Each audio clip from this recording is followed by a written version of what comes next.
coming up on AgweekTV. It's calving season, and depending on the weather, it can be a rancher's favorite time of year or their worst. We visit one operation that's made changes. With demand at food shelves surging, one regional organization announces a big partnership to bring fresh and local food to communities. Corn is the focus as we begin our season-long planting to processing series with off-season prep and planning decisions. And we'll have coverage from big soybean and dairy conferences throughout the region.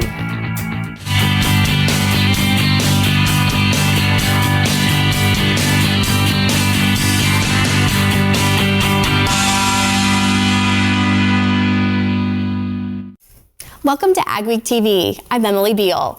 Ranchers in part of the region are facing some extra weather challenges this calving season.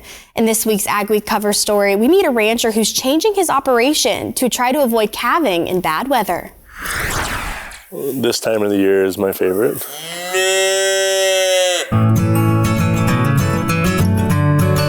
If you don't have cattle, I don't think you quite understand how much you enjoy it, because it's a lot of work.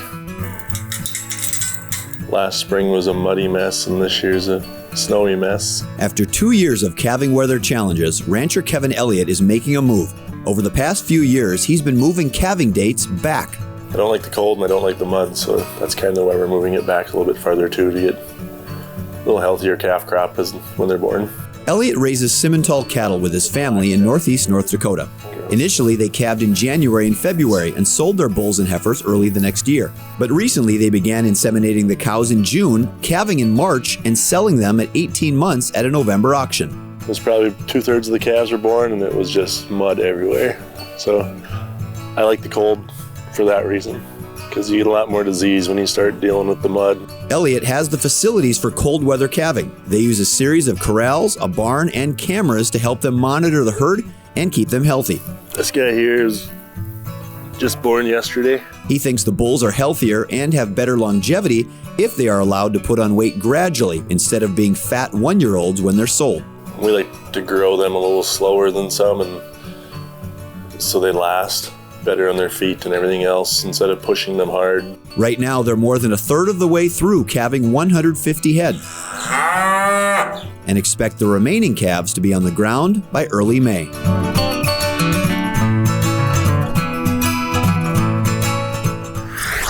You can read more in the next AgWeek magazine or at agweek.com. Climate-smart agriculture practices will mean more opportunities for farmers and ranchers to qualify for USDA programs. U.S. Ag Secretary Tom Vilsack recently announced the Inflation Reduction Act provides nearly $20 billion over 5 years through existing conservation programs. Dana Ashford Kornberger is the National Climate Coordinator for the Natural Resources Conservation Service. She says the money will be used to mitigate climate change through proven practices and programs, including the Environmental Quality Incentives Program and Conservation Stewardship Program, which have been so popular that NRCS hasn't been able to help all farmers, ranchers, and landowners who are interested. A farmer may not come through the door saying, I want a climate smart plan. They may come to the office and say, I need help with water quality, soil erosion, those things that our field offices are already familiar with.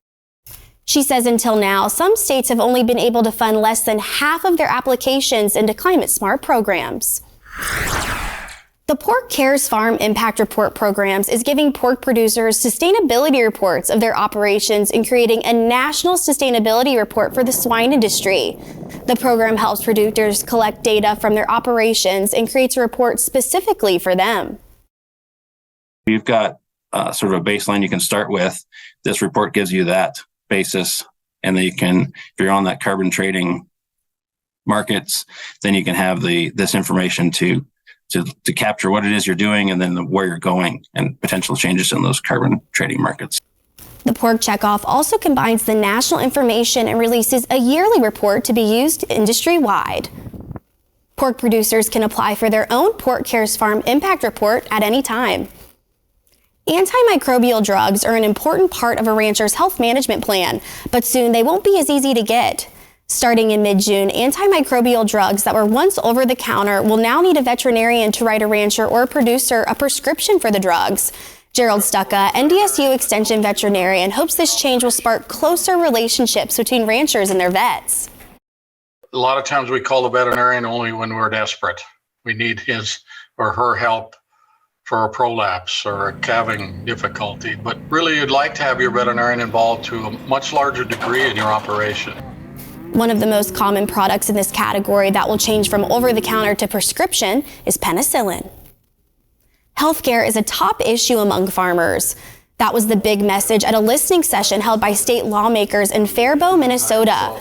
Farmers raised concern about climate policy, diversifying ag in the state, a grain indemnity fund, and other big issues facing ag. But State Ag Commissioner Tom Peterson says the biggest concern he hears about is always about affordable health care.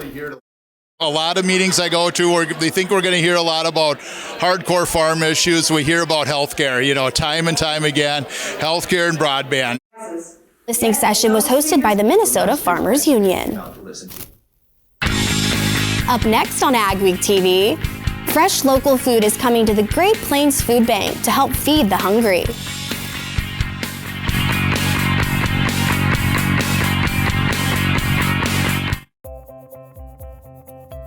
Getting down to business on the farm means hitting the office early, making sure your team's ready to go, getting updates from the field, and talking with your management team. At Bremer Bank, we understand the business of farming and how to protect and grow your operation so you can be sure your present and your future are in good hands. Since the inception of Vatterstadt, the spirit of innovation has led the company. We push the limits, providing innovative and reliable seeding and tillage solutions that simplify everyday life for farmers. We continue to reimagine the capabilities and technology behind farm machinery, providing customers with a perfect emergence while maximizing their yields. We look forward to growing together. You can get the field results you want in varying conditions with the flexibility of the Summers VRT Renegade, featuring on-the-fly blade angle adjustment from 0 to 19 degrees. And if you want the simplicity of a super coulter with the ability to move a little dirt, you'll love the all-new Summers Super Coulter Samurai. Go to summersmfg.com or visit your local dealer to learn more about North America's broadest line of tillage equipment and other products from North Dakota-based Summers Manufacturing. Risk management is not just for the grains. Livestock producers, did you know you too can protect the price for your production? Livestock Risk Protection, or LRP for short, is a great tool to help you protect the price of your calves. Cattle producers can also protect their pasture and hayland from lack of rainfall with Pasture Rangeland Forage, or PRF insurance. This is a very affordable way to help producers in times of below average rainfall. Call the risk management specialist, Martinson Ag Risk Management. The Prairie Revolution Ditcher is the new standard for surface water management. The Revolution Ditcher leaves a smooth finish 5-foot flat bottom cut and cuts up to 10 inches in one pass. Throw dirt in either direction, up to 165 feet. Now with the hydraulic cross auger to break up dirt and keep you working faster. Check out the Revolution Ditcher at Prairie.com. Locally produced foods will now grace the shelves of the Great Plains Food Bank, thanks to regional producers. I met with Jared Slindy, Communications Manager of the Great Plains Food Bank, to talk about the new additions. LFPA, Local Food Purchase Agreement, we're really excited to be working with this program with the Department of Agriculture. The Great Plains Food Bank has already received $400,000 to purchase locally grown and produced food product through the Local Food Purchase Agreement, and they expect a second round of funding for the program later this year. It's really just an outstanding fit for so many so many organizations, so many individuals. It's really going to be a benefit for farmers, ranchers, producers in the state, and certainly our food insecure neighbors. Deanna Lozinski and her husband own and operate a farm south of Minot, North Dakota. Their operation, Guardian Grains, encompasses a rotation of small grains. They were contacted by the Great Plains Food Bank about their artisan pasta that they make with their French heritage wheat. The pair then decided to be a supplier for the program. Right now, we ship our our grains, our flour, and our pasta all over the US and into Canada. But we really want to focus locally on supplying our communities with what it is that we're growing. Hopefully, the different growers, farmers, producers are, when they have product that they're interested in selling to us as a part of this program, hopefully they can contact us. We would encourage you, if you're out there and you have excess product that you think might be a fit for this program, look us up, contact the Great Plains Food Bank, let us know what you have, and we'd certainly be interested in hearing from you. Know that product then is going to go back to serve food insecure neighbors right in the communities that's being grown in. Guardian Grains delivered their first 800 pounds of artisan rotini to the Great Plains Food Bank in Bismarck, North Dakota earlier this month. Around 4,500 dairy producers and industry leaders made their way to Central Plains Dairy Expo in Sioux Falls this week. They were able to see the latest and greatest in the dairy industry and learn about methods and practices they can implement as they expect to face a tough year ahead. One of the major topics on the minds of dairy producers this year is the high cost of inputs combined with a lower milk price. This year, with the economy the way it is and with prices the way they are, it's all about feed efficiency. What can we tweak? How can we protect our margins? It's a great opportunity to just get ideas from other producers. We're using this byproduct to cut down our feed costs, or we've switched to this kind of bedding and it's really helped our milk quality and our milk production. Here's a little thing that we've done to cut our labor expenses, those types of ideas. Throughout the expo, producers were able to attend educational talks, as well as visit with over 270 vendors about their products and services. Growing 100 bushel soybean crops. That's the focus of the South Dakota soybean growers who gathered in Brookings to talk about their industry and learn how they can best reach their yield goals. In 1920, they had massive droughts. This conference room is filled with soybean growers, all preparing for this year's growing season. We're always trying to look forward in assisting producers in getting the best yields possible. And so we have a yield contest, and we take the information gleaned from that and bring it back to farmers so they can see what everybody else is doing across the state. For young producers like Bo Schooley, meetings like this help to create networking opportunities and learn from others in the industry. Just everyone talking with each other. Like, I seen a buddy I haven't seen in 2 years today, and we hit it off and got to talk with each other, and just meeting new people too and finding new ways to do things. Topics discussed include weather, fertilizer, diseases, agronomy, and markets. Once you raise all those soybeans, hopefully you've got a plan for what to do with them. And so just trying to navigate these commodity markets with volatility like we haven't seen in a long, long time. Helping farmers reach their production goals in the best ways possible. Everyone wants to do their best, and instead of just trying to do things by yourself, it's a lot better to do things with each other. Just like anything, working together, you're going to have a better output than doing stuff by yourself. Folks pay the soybean check off, and we're instructed as part of that to make sure that we provide farmers education and resources so that they can become better every year. And the final goal is to make them sustainable and to make sure that they're economically viable for the next generation. The South Dakota Soybean Association has other events coming up, including their shop talks. Up next on AgWeek TV, we'll follow along as corn growers start making his seeding decisions.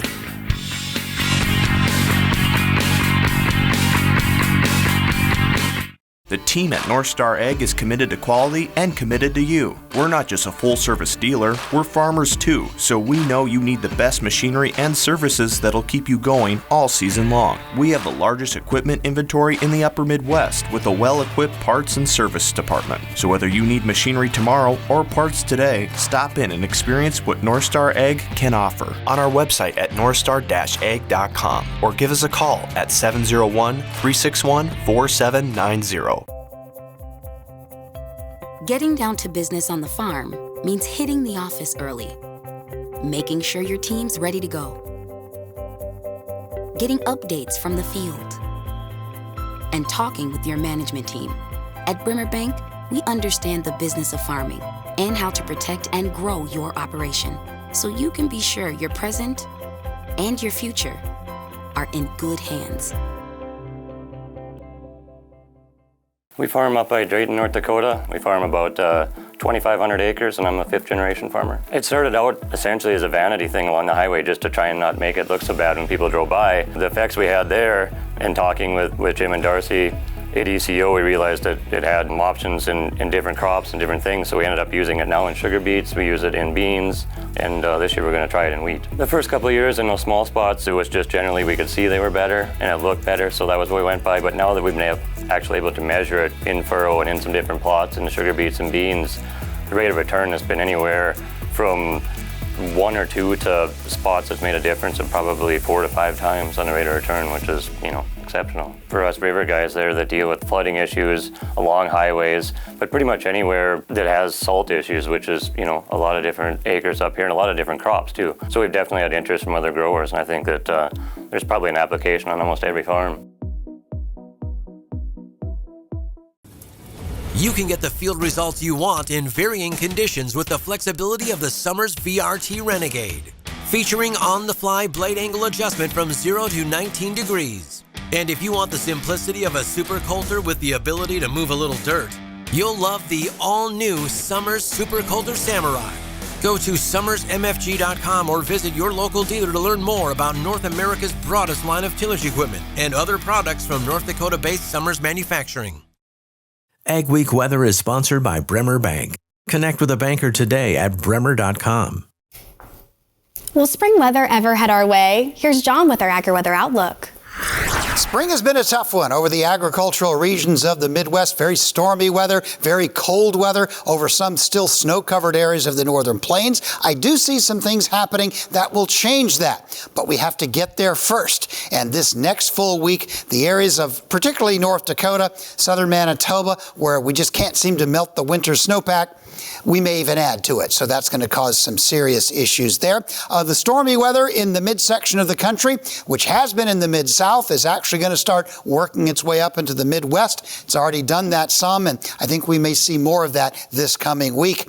And the snow, we are looking at least one more powerful potential snowstorm coming out into some parts of the northern Great Plains in this forecast period. Here's the pattern right now. Jet stream is still favoring pretty cold weather. We do have a little bit of a warm-up as we start it here on this weekend. Some above freezing and actually fairly mild temperatures into the northern plains, and not really a lot of cold weather in the country except out over the mountains of the west. However, as this storm system moves up out of the southern Rockies into the northern plains by about the Tuesday-Wednesday period, where, by the way, it's likely to lay down a swath of heavy snow somewhere across this area. Of course, you'll need a more precise up-to-the-minute forecast to say where that's going to go. If that heavy precipitation falls on snow-covered North Dakota, Manitoba, it's going to do a couple of things. One, it's going to exacerbate the flood problems that are likely to happen when that all melts. And secondly, it will likely further delay spring planting in these areas that still are dealing with tremendous amounts of snow on the ground. A little further south, it's probably just going to be another round of rain and storms for the western part of the Midwest. Now, let's move on through the week. That storm system will deliver another shot of cold air. Doesn't look like it's going to have a lot of staying power. Ridging in the west will force some milder air up into western Canada, and this really cold weather will gradually get squeezed out. We're not going to see by the end of the week a lot of really warm weather, except in the deep southeastern part of the country, but it looks like a lot of the country will be a bit milder. Over the heavy snowpack, going to be hard to get rid of the cold air, but it looks like as we get toward the mid part of April, we may actually start to do that. Now, this doesn't mean it's going to be suddenly nice. Over the snow-covered areas, we're still going to have some much cooler weather. It'll get chilly at night over that snowpack, but it looks like we will start melting some of that snow. And in general, the temperature pattern across the country looks a bit more benign, a lot of it owing itself to a split flow in the jet stream, which should knock a little of the energy out. But this week, a heavy snowstorm turning to rain and storms. The second week of the period, probably going to be a lot less active with scattered areas of rain, snow in the northwest and a little bit of precipitation in the eastern Corn Belt, but not so heavy. Don't miss out on the equipment you'll need next season. Titan Machinery, your local Case IH dealer, has early order discounts on its full line of powerful, efficient, new Case IH equipment, including tractors, combines, and self-propelled sprayers. Get a great deal and ensure that you have the latest in productivity and technology. Supply chains are tight. Contact your Titan Machinery dealership today and find out how much you can save by ordering ahead. Titan Machinery, your local Case IH equipment experts. Built in North Dakota and delivered across the Midwest, every Pinky home is a custom home, designed for your family, built by ours. And with our on-site lumberyard and generations of experience, we can help build the home of your dreams without breaking your budget. Build something that lasts. Build with Pinky Homes. Get to know us and see all of your customization options at pinkyhomes.com.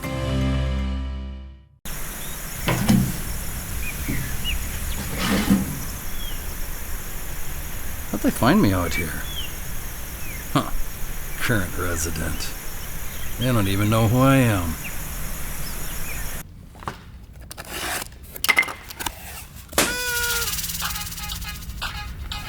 Fifth downtown location.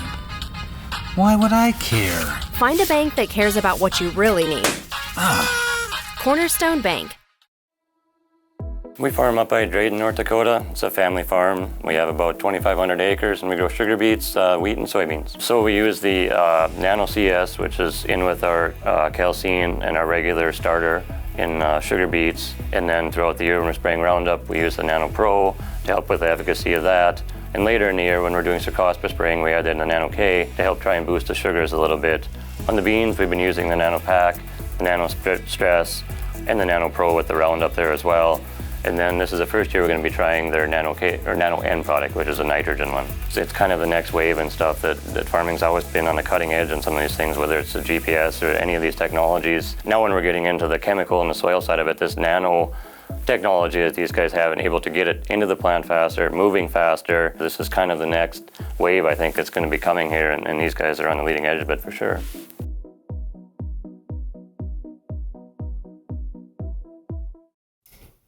This year, AgWeek will be following alongside a farmer for North Dakota Corn Council's Planting to Processing series. This week, I met with Tyson Rosenaw as he gets ready to plant his acres. Tyson farms with his wife and dad on their operation just east of Carrington, North Dakota. They grow wheat, soybeans, and corn on their acres. Planting season may not be here yet, but Tyson has been busy at work making important decisions for his crops. Looking at plot data and then analyzing our own data from last year to select the hybrids and the seeds that work best and the maturity ranges that work best on our farm. With the region's unpredictable weather, Tyson makes sure his seed selections are flexible. Obviously, there's always that need to be able to move maturity ranges as the spring progresses, whether we look like we're going to get in the field early or late. Though inflation continues to be a problem, Tyson tries to make his dollar go as far as it possibly can. Seed and chemical took a little rise on us this year, and we've been trying to work with programs to try to reduce those costs as much as we can. Throughout the winter, Tyson also attends farmers' meetings and farming expos in the region. He recently hosted a delegation of public and private representatives from Mexico, Costa Rica, Ecuador, Panama, and Colombia, and a delegation from Japan on his farm. While in North Dakota, the attendees got to see the U.S. ethanol industry in action. Tyson discussed harvest, drying, and storage methods with the group. I stay pretty busy on the farm, but I am also the chairman of the North Dakota Corn Utilization Council, so that does require some time and effort, but it's worth it to see the checkoff dollars at work and how they directly help like my operation with marketing our corn. Tyson doesn't predict he'll be in the field anytime soon, but he is hopeful about the upcoming planting season. We're going to be late. There's a lot of snow with more to come, but hopefully we can get some nice weather to turn around and so we're not at a mad dash like we were last year, and hopefully we can see the field before mid-May. If that happens, we'll make the most of it and we'll get every acre in we can. We'll check in next with Tyson during planting season. Up next on AgweekTV, future dairy farmers gather to learn more about their industry.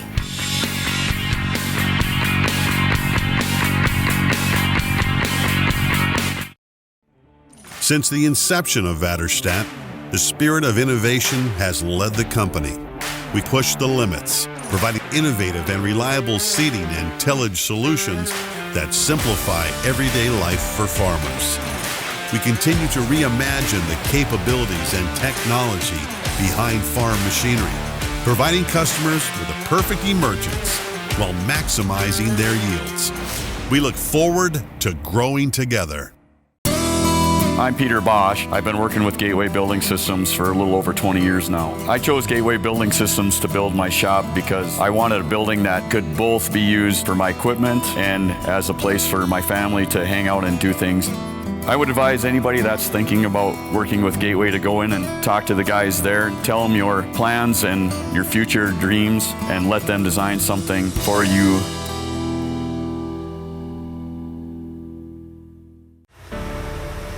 Farming is more than just work. It's your way of life. Protecting your family's legacy is our way of life. Through challenges and successes, we understand your family's insurance needs. With every turn of the wheel, for every investment, through every season, generation after generation, Farmers Mutual of Nebraska, always alongside you. We at the Mosaic Company hang our hat on the fact that we are crop nutrition leaders. That's why we have produced products like Micro Essentials, Aspire, Sustera, which help that plant utilize certain key nutrients differently than what just straight commodity products do. And we want to increase that yield, but we also want to increase the ROI. Because ultimately our goal is to help the farmer have a better yield, a better ROI, and do it in a sustainable way.